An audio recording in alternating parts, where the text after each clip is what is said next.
গাজার গণহত্যা ইস্যুতে দুদিন ধরে যেন অপতথ্যের ঝড় বয়ে যাচ্ছে দেশে।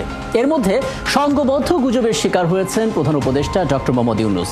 নেতানিয়াহুর সাথে তার করমর্দনের একটি ছবি ফেসবুকে ঘুরছে, অথচ ডিজিটাল প্রযুক্তির কারসাজিতে এই ছবিটি যে ফেক সেটা অনেক আগেই ফ্যাক্ট চেকে ধরা পড়েছিল।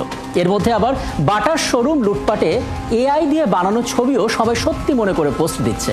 সবচেয়ে বড় শঙ্কার খবর, আগামী 10 এপ্রিল শুরু হতে যাওয়া যে এসএসসি পরীক্ষা সেটা নাকি স্থগিত করা হয়েছে, এমন গুজবও কিন্তু ছড়িয়ে দেওয়া হয়েছে। দর্শক, সংবেদনশীল এমন 7টি অপতথ্যের ফ্যাক্ট চেক আমার হাতে, শুরুতে সেটা দেখে নেব, তারপর আলাপে যাব। ইসরায়েল ইস্যুতে রীতিমতো সংঘবদ্ধ গুজবের শিকার হচ্ছেন ডক্টর ইউনূস।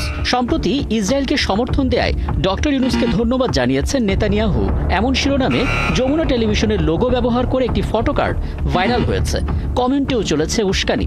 তবে সত্যিটা সামনে আনলো ফ্যাক্ট চেকিং প্রতিষ্ঠান ফ্যাক্ট ওয়াচ এবং রিউমার স্ক্যানার। জানা গেল যমুনা টিভি এমন কোনো সংবাদ বা ফটোকার্ড প্রকাশ করেনি এবং ডক্টর ইউনূসকে ধন্যবাদ জানিয়ে নেতানিয়াহু এমন কোনো মন্তব্য করেননি। ছবিটি গত বছরের এবং তৈরি করা হয়েছে ডিজিটাল কারসাজি দিয়ে। ওদিকে ইন্টারনেটে ছড়িয়ে পড়া আরেকটি ছবিতে দেখা যাচ্ছে অন্তর্বর্তীকালীন সরকারের প্রধান উপদেষ্টা ডক্টর মোহাম্মদ ইউনূস এবং ইসরায়েলের প্রধানমন্ত্রী বেনিয়ামিন নেতানিয়াহু করমর্দন করছেন। ভাইরাল এই ছবিটিও যে ডিজিটাল প্রযুক্তির কারসাজি দিয়ে তৈরি সেটা বেরিয়ে এলো ফ্যাক্ট চেক করে। জানা গেল মূল ছবিটি 2023 সালের প্রফেসর ইউনূসের সাথে ছবির মানুষটি নেতানিয়াহু নন। সে সময় পর্তুগালের প্রেসিডেন্ট মার্সেলো রেবোলো ডি সুজা। ওনার মুখের ওপর নেতানিয়াহুর মুখ বসিয়েই গুজব ছড়ানো হয়েছে।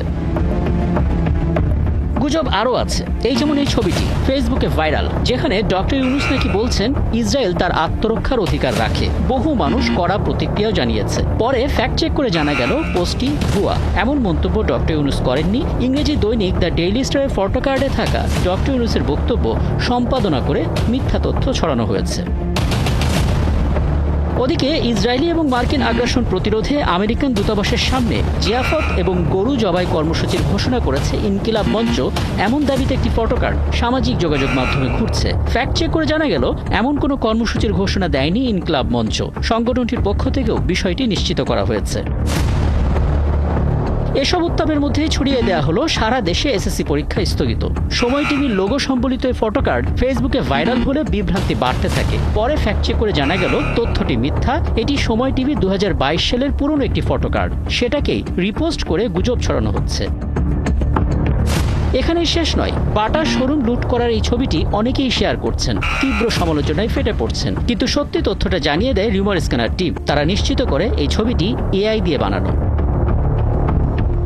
দিনের শেষে এই ছবিটি ছড়িয়ে দাবি করা হয় ইসরায়েলি হামলায় ভেঙে পড়েছে আল আকসা মসজিদ। ফ্যাক্ট চেক করে জানা গেল এই ছবিটিও এআই দিয়ে বানানো। আল আকসা মসজিদ অক্ষত আছে। দর্শক, গুজব বিবেচনায় কঠিন সময় পার করছে বাংলাদেশ। আজ 7টি ফ্যাক্ট চেক বিশ্লেষণ করে দেখা গেল প্রতিটি অপতথ্য ছড়িয়েছে পরিকল্পিতভাবে, বর্তমান বাংলাদেশকে টার্গেট করে। যথারীতি সবকটি সামাজিক যোগাযোগ মাধ্যমে সেটা ছড়িয়ে দেওয়া হয়েছে একযোগে। ব্যবহার হচ্ছে ফেক অ্যাকাউন্ট বা পেজ। রাকিব হাসান, 71।